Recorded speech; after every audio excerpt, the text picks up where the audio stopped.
इस कहानी की शुरुआत में मारिया को दिखाया जाता है जो एक डरावना सपना देखकर जाग जाती है। वो देखती है कि उसका पति माइकल अब भी सो रहा है, इसीलिए वो उसे मारती है और कहती है कि तुम इतना चैन से क्यों सो रहे हो।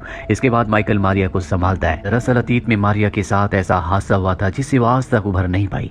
मारिया की एक बेटी भी है। इनके घर में इनके साथ एक हाउसकीपर भी रहती है। हालांकि ये घर एक संपन्न घर लगता है, लेकिन इस घर में बहुत सारे दुख है। एक दिन जब माइकल काम से घर वापस आता है तो उसकी हाउसकीपर बताती है कि मारिया सो रही है। वो मारिया के कमरे में जाता है। वो देखता है कि टीवी पर उसके घर का रिकॉर्डेड वीडियो चल रहा है जिसमें उसकी बेटी के साथ एक बेटा भी है।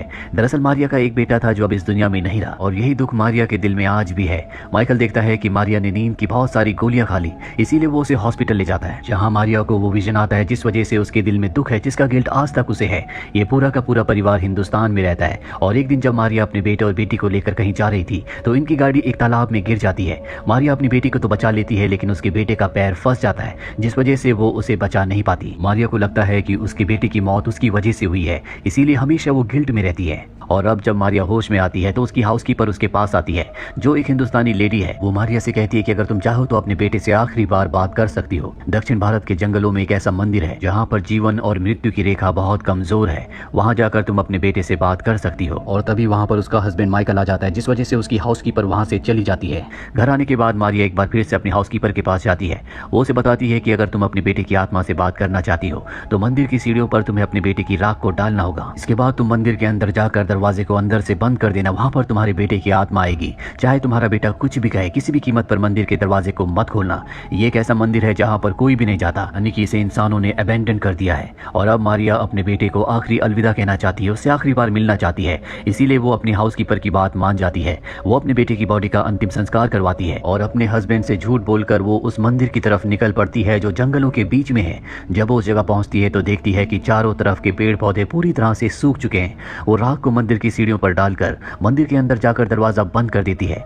मंदिर के अंदर एक मूर्ति होती है जिसने अपने हाथों से अपने चेहरे को छुपा रखा होता है। और अब जब रात हो जाती है तो मारिया को उसके बेटे की आवाज सुनाई देती है जो कि दरवाजे की दूसरी तरफ होता है। मारिया अपने बेटे से कहती है कि मुझे माफ कर दो, उस दिन मैं तुम्हें बचा नहीं पाई। मारिया का बेटा कहता है कि आपकी उसमें कोई भी गलती नहीं है। मारिया कहती है काश मैं तुम्हें अपने गले लगा पाती। मारिया का बेटा कहता है कि आप लगा सकती हो, आपको बस दरवाजा खोलना है। मारिया कहती है कि मैं दरवाजा नहीं खोल सकती। उसका बेटा कहता है ठीक है, फिर मैं यहाँ से जा रहा हूँ। और इसके बाद वो यहाँ से चला जाता है। मारिया अपने बेटे से और भी बातें करना चाहती है, वो उसे आवाज देती है लेकिन उसे कोई भी जवाब नहीं मिलता। परेशान होकर मारिया दरवाजा खोल देती है। वो देखती है कि बाहर कोई भी नहीं है और जब वो जंगल की तरफ बढ़ती है तभी उसके सामने का घोरी आता है जो अजीब नजरों से उसे देख रहा होता है। उससे डरकर मारिया यहाँ से चली जाती है। वही मंदिर के अंदर हमें वही मूर्ति दिखाई जाती है जिसने अपने हाथों से अपने चेहरे को छुपा रखा था। दरअसल ये मृत्यु की देवी की मूर्ति है और अब उसमें हलचल होना शुरू हो जाती है, यानी कि इस मूर्ति में जो कि दरअसल एक मम्मी है उसमें जान आना शुरू हो गई है। दूसरी तरफ हमें मारिया के घर में उसकी बेटी को दिखाया जाता है। जब वो खेल रही होती है तभी उसे बाहर से आवाज आती है और जब वो बाहर जाती है तो देखती है कि वहां पर उसके भाई का जिसकी मृत्यु हो चुकी है उसका एक खिलौना है जिस खिलौने को ताबूत के साथ बंद कर दिया गया था। कुछ देर बाद मारिया भी घर आ जाती है और रात को जब वो अपने हस्बैंड माइकल के साथ सो रही होती है तो इनके घर का डॉग जोर जोर से भौंक रहा होता है जैसे यहाँ पर कोई और भी है। अगली सुबह मारिया देखती है कि उसके बेटे के कमरे से आवाज आ रही है और जब वो अपने बेटे के कमरे में जाती है तो देखती है कि वहां पर उसकी बेटी है। वो अपनी बेटी से पूछती है कि तुम किससे बात कर रही थी। वो कहती है मैं अपने खिलौने से बात कर रही थी। मारिया अपनी बेटी से कहती है कि अपने कमरे में जाओ और जब वो इस कमरे से बाहर निकल रही होती है तभी ऊपर से एक बॉक्स नीचे गिरता है जिसमें से कुछ डाइस गिरते हैं और उस डाइस पर उसके बेटे का नाम ओलिवर लिखा हुआ आता है। तो देखकर मारिया को शक होता है। वो अपनी बेटी के पास जाती है जो पियानो बजा रही होती है और पियानो के ऊपर वहां उसे ओलिवर का वही खिलौना दिखता है जिसे उसके ताबूत के साथ दफना दिया गया था। यहाँ पर वो अपनी बेटी से पूछती है कि तुम किससे बात कर रही थी और तभी अचानक से पियानो अपने आप ही बजना शुरू हो जाता है।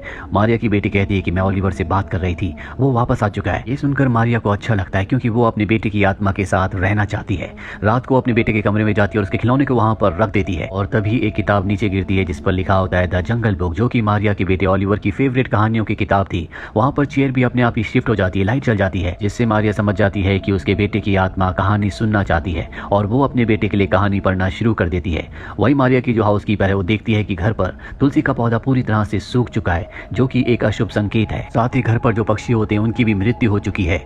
यहाँ पर उसकी हाउसकीपर समझ जाती है कि मारिया ने दरवाजे को खोला था। मारिया अपनी बेटी के साथ उन पक्षियों को समंदर में बहाने के लिए जाती है और तभी वहां पर एक अघोरी आता है जो उसके फोरहेड पर भस्म लगा देता है। मारिया इससे डर जाती है और वापस अपनी बेटी के साथ घर आ जाती है। अब रात को दिखाया जाता है कि मारिया की बेटी अकेले कमरे में बैठकर टीवी देख रही होती है। आसमान में बिजली चमक रही होती है और उसी रोशनी में हम मारिया के बेटे ओलिवर को देखते हैं जो कि बहुत ही खौफनाक दिख रहा होता है। अगली सुबह जब मारिया अपनी बेटी को बाथटब में नहा रही होती है तभी वो उसके कंधे पर दांतों के निशान को देखती है। मारिया की बेटी उसे बताती है कि ये ओलिवर ने किया है। ये सुनकर वो टेंशन में आ जाती है और अपने बेटे के कमरे में जाती है और कहती है कि तुम कभी भी अपनी बहन को नुकसान नहीं पहुंचाओगे। जब वो यहाँ से जा रही होती है तभी दरवाजा अपने आप ही बंद हो जाता है और वही किताब जिससे वो अपने बेटे की आत्मा को कहानियां सुनाया करती है वो नीचे गिर जाती है। पेज अपने आप ही पलटना शुरू हो जाते हैं और जहां तक मारिया ने अपने बेटे ओलिवर को कहानियां पढ़कर सुना दी थी वहां पर आकर रुक जाते हैं। मारिया कहती है कि मैं आगे की कहानी तभी सुनाऊंगी जब तुम वादा करोगे कि तुम अपनी बहन को कोई भी नुकसान नहीं पहुंचाओगे। और तभी कमरे की लाइट जल जाती है, जिसका मतलब ये है कि उसके बेटे की आत्मा ने उसकी बात मान ली है। मारिया अपने बेटे को आगे की कहानी पढ़कर सुनाती है। रात को जब वो घर के बाहर खड़ी होती है तभी वो देखती है कि सामने वही अघोरी है जिसे वो यहाँ से जाने के लिए कहती है। अघोरी उसको पीछे देखने का इशारा करता है और जब वो पीछे देखती है वहां पर उसे मृत्यु की देवी दिखती है जिसकी मूर्ति को मम्मी को उसने मंदिर में देखा था। ये देखकर वो डर जाती है। घर के अंदर आने के बाद उसकी हाउसकीपर उसे बताती है कि उसने रात को मंदिर का दरवाजा खोलकर बहुत गलत किया। उसके बेटे की आत्मा इस दुनिया में आ चुकी है जिससे इंसानों की दुनिया में और मृत्यु लोक की दुनिया में संतुलन पूरी तरह से बिगड़ चुका है। हमें इस संतुलन को बनाने के लिए ओलिवर से जुड़ी हुई हर एक चीज को जलाना होगा। मृत्यु की देवी उसकी आत्मा को लेने के लिए इस दुनिया में आई है और अगर कोई भी उसके बीच में आया तो वो उसे मार देगी। मारिया यहाँ से सीधा अपने बेटे के कमरे में जाती है और देखती है कि वहाँ सामने उसकी बेटी बैठी हुई है और जब उसकी बेटी उसकी तरफ देखती है तो उसका चेहरा पूरी तरह से बदल चुका होता है। लेकिन ये उसकी बेटी नहीं होती बल्कि ये सब उसका बेटा कर रहा होता है। तभी उसकी बेटी उसके पास आ जाती है। अगली सुबह मारिया अपने हस्बैंड के साथ और अपनी बेटी के साथ एक रेस्टोरेंट में जाती है जहाँ पर मारिया को हर जगह कॉकरोचेस दिख रहे होते हैं और तभी वो देखती है कि उसकी बेटी उसके साथ नहीं है। वो बाहर जाकर अपनी बेटी को ढूंढने लगती है। वो एक चौल में चली जाती है और जब वो लगातार आगे बढ़ती है तो एक बार फिर से उसे मृत्यु की देवी दिखती है जिसे देखकर वो डर जाती है। पर तभी वहां पर उसका हस्बैंड आ जाता है जिसके पास उसकी बेटी भी होती है। मारिया अपनी बेटी को और हस्बैंड को गले से लगा लेती है। वहीं दूसरी तरफ मारिया के घर पर दिखाया जाता है जहां पर उसकी हाउसकीपर मारिया के बेटे ओलिवर का सारा सामान घर से बाहर रखकर उसे आग लगाना चाहती है। वो सारे सामान को इकट्ठा करती है और अंदर जब वो माचिस लेने के लिए जाती है तो दरवाजे अपने आप ही बंद हो जाते हैं। हाउसकीपर जोर से चिल्लाकर ओलिवर को दरवाजा खोलने के लिए कहती है। ओलिवर की आत्मा दरवाजा खोल देती है और इसके बाद वो बाहर आती है। वो माचिस से उसके सामान को जलाने की कोशिश करती है लेकिन माचिस जलती नहीं और तभी पीछे तालाब से एक बच्ची हाउसकीपर को आवाज लगाती है। दरअसल ये उसी की बेटी है जिसकी मृत्यु हो चुकी है और वो उसकी आवाज की तरफ बढ़ना शुरू कर देती है। लेकिन ये उसकी बेटी नहीं होती बल्कि ये ओलिवर की आत्मा होती है जो उसे विजन्स दिखा रही होती है और अब वो हाउसकीपर लगातार तालाब की तरफ बढ़ रही होती है। वहीं कुछ देर बाद जब मारिया अपने हस्बैंड और बेटी के साथ घर आती है तो देखती है कि ओलिवर का सारा सामान बाहर है। उसे ये भी पता चलता है कि उसकी हाउसकीपर की अब मृत्यु हो चुकी है। रात को जब वो अपनी बेटी के साथ होती है तो उसे एहसास होता है कि ओलिवर ने सब कुछ किया है, इसीलिए वो बाहर जाकर ओलिवर के सारे सामान को जला देती है। तभी वहां पर उसका हस्बैंड माइकल भी आ जाता है जो उससे ऐसा करने की वजह पूछता है और मारिया यहाँ पर उसे सारा सच बता देती है और उसका हस्बैंड उसकी किसी बात पर यकीन नहीं करता। तब मारिया अपनी बेटी से कहती है कि तुम्हें अपने डैड को सारा सच बताना होगा, लेकिन उसकी बेटी कहती है कि मुझे कुछ भी नहीं पता। इस बात पर मारिया को गुस्सा आ जाता है और उसका हस्बैंड अपनी बेटी को लेकर उसके कमरे में चला जाता है। मारिया भी उसके पीछे पीछे जाती है और वो देखती है कि उसकी बेटी की आंखें एक बार फिर से बदल चुकी है। वो समझ जाती है कि उसे और किसी ने नहीं बल्कि ओलिवर की आत्मा ने पजेस कर लिया है। मारिया अपनी बेटी से कहती है कि तुम अपनी बहन की बॉडी से बाहर निकल जाओ, उसे अपने कब्जे से आजाद कर दो।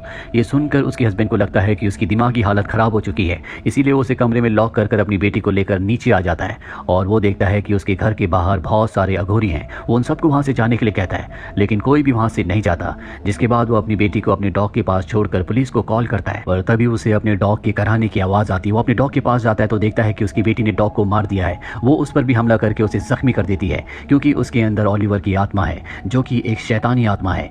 वहीं हमें दिखाया जाता है कि मारिया अब कमरे से बाहर आ चुकी है। जब वो नीचे आती है तो देखती है कि अघोरी घर के अंदर आकर उसकी बेटी को मारने की कोशिश कर रहे हैं। वो उनसे अपनी बेटी को छुड़ाती है। यहाँ पर उसका हस्बैंड भी आ जाता है जो जख्मी है। मारिया अपनी बेटी के पास जाती है। वो जानती है कि उसकी बेटी के अंदर उसकी बेटी की आत्मा है, इसीलिए वो अपनी बेटी से कहती है कि तुम मेरे शरीर के अंदर आ जाओ, मुझे तुम पजेस्ट कर लो। और इसके बाद ऐसा ही होता है, उसकी बेटी की आत्मा उसके शरीर के अंदर आ जाती है जिसके बाद अघोरी उसे जख्मी कर देते हैं। अब हमें मारिया को दिखाया जाता है जो कमरे में अकेली है। तभी उसके सामने मृत्यु की देवी आती है जो अपने चेहरे से अपने हाथ को हटाती है और यहाँ हमें तेज रोशनी दिखती है। जिसके बाद हम मारिया को देखते हैं जो उसी मंदिर की सीढ़ियों पर है जिस मंदिर में जाकर वो अपने बेटे की आत्मा को इंसानों की यानी कि असलियत की दुनिया में ले आई थी। उसे लगता है कि वो अब भी जिंदा है और तभी मंदिर के अंदर से उसे अपने पति माइकल की आवाज आती है जो उसे बुला रहा होता है। मारिया समझ जाती है कि उसका हस्बैंड भी वही गलती कर रहा है जो उसने की थी और वो देखती है कि उसका हस्बैंड मंदिर का दरवाजा खोल रहा होता है। वो उसे ऐसा करने से मना करती है लेकिन तब तक दरवाजा थोड़ा सा खुल जाता है और ये फिल्म, ये कहानी यहीं पर खत्म हो जाती है। उम्मीद करते हैं कि ये कहानी आपको